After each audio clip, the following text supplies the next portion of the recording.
All right, looking over your right shoulder if you're on the bow, and straight off to our right-hand side, you see the large building with the currently it is a museum. You can get by there and check that out. If you do go down to the basement, you will see a section of wall that is part of the original wall that surrounded Charleston. Charleston being one of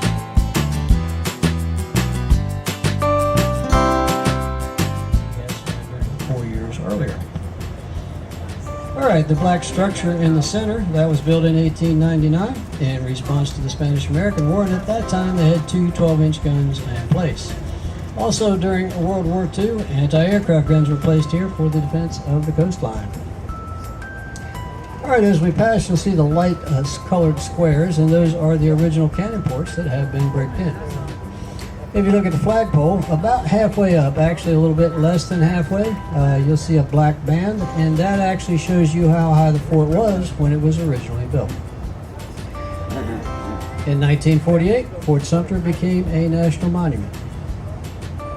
All right, folks, what we're going to do is we'll get into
and of course the star of the show, the USS Yorktown CV-10, the Fighting Lady. Built by Newport News Shipbuilding in Virginia. She was commissioned April 15, 1943 and decommissioned June 27, 1970. She's 820 feet long with a beam of 93 feet and a draft of 34 feet. When in commission, she would go through the water at speeds up to 30 knots.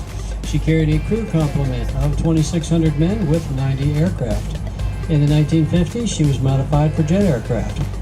She earned a Presidential Unit Citation and 11 battle stars in World War II and 5 battle stars in Vietnam. And now she's not the original carrier Yorktown, that was CV-5, and CV-5 was sunk at the Battle of Midway in 1942.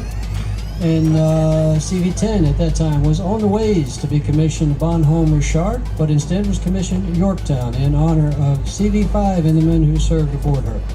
CV-10, the USS Yorktown, was dedicated as a museum here at Patriots Point in 1975.